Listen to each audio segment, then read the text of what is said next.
Portanto, que diremos do nosso antepassado Abraão?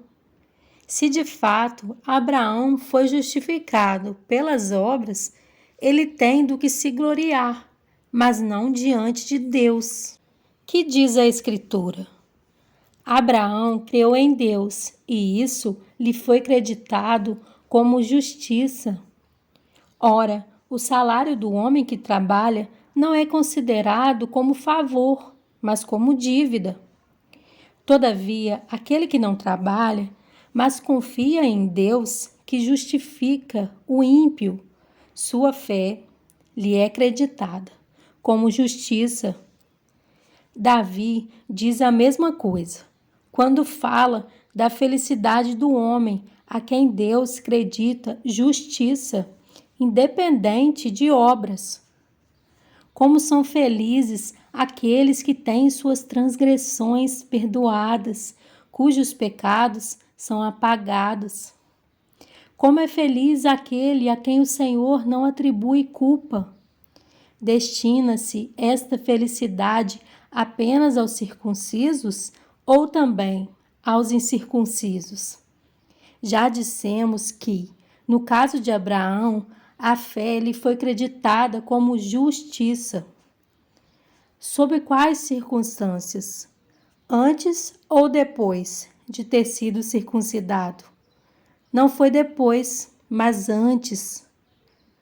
Assim, ele recebeu a circuncisão como sinal, como selo da justiça que ele tinha pela fé, quando ainda não fora circuncidado.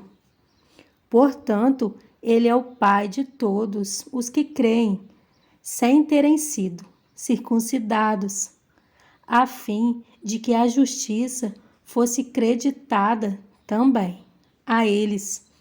E é igualmente o pai dos circuncisos, que não somente são circuncisos, mas também andam nos passos da fé que teve nosso pai Abraão antes de passar pela circuncisão. Não foi mediante a lei que Abraão e a sua descendência receberam a promessa de que ele seria o herdeiro do mundo, mas mediante a justiça que vem da fé.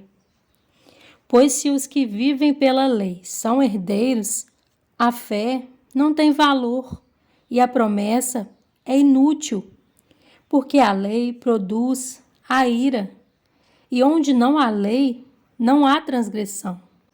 Portanto, a promessa vem pela fé, para que seja de acordo com a graça e seja assim garantida a toda a descendência de Abraão. Não apenas aos que estão sob o regime da lei, mas também aos que têm a fé que Abraão teve. Ele é o pai de todos nós. Como está escrito, eu o constituí pai de muitas nações. Ele é o nosso pai aos olhos de Deus, em quem creu, o Deus que dá vida aos mortos e chama à existência coisas que não existem, como se existissem. Abraão, com toda a esperança, em esperança, creu, tornando assim pai de muitas nações, como foi dito a seu respeito. Assim será a sua descendência. Sem se enfraquecer na fé, reconheceu que o seu corpo já estava sem vitalidade, pois já contava cerca de 100 anos de idade, e que também o ventre de Sara já estava sem vitalidade. Mesmo assim, não duvidou, nem foi incrédulo em relação à promessa de Deus, mas foi fortalecido em sua fé e deu glória a Deus, estando plenamente convencido de que ele era poderoso para cumprir o que havia prometido. Em consequência, isso lhe foi também creditado como justiça. As palavras lhe foi creditado. Não foram escritas apenas para ele, mas também para nós, a quem Deus creditará justiça. Para nós que cremos naquele que ressuscitou dos mortos, a Jesus, nosso Senhor. Ele foi entregue à morte por nossos pecados e ressuscitado para nossa justificação. Em João 14, 21 a 26, diz: Quem tem os meus mandamentos e lhes obedece, esse é o que me ama.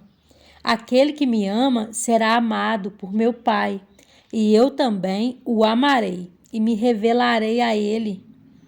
Disse então Judas, não Iscariotes: Senhor, mas por que te revelarás a nós e não ao mundo?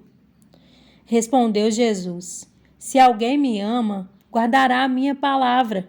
Meu Pai o amará. Nós viveremos a ele e faremos nele morada. Aquele que não me ama não guarda as minhas palavras. Estas palavras que vocês estão ouvindo não são minhas, são de meu Pai que me enviou. Tudo isso lhes tenho dito, enquanto ainda estou com vocês. Mas o Conselheiro, o Espírito Santo, que o Pai enviará em meu nome, lhes ensinará todas as coisas e lhes fará lembrar tudo o que eu lhes disse.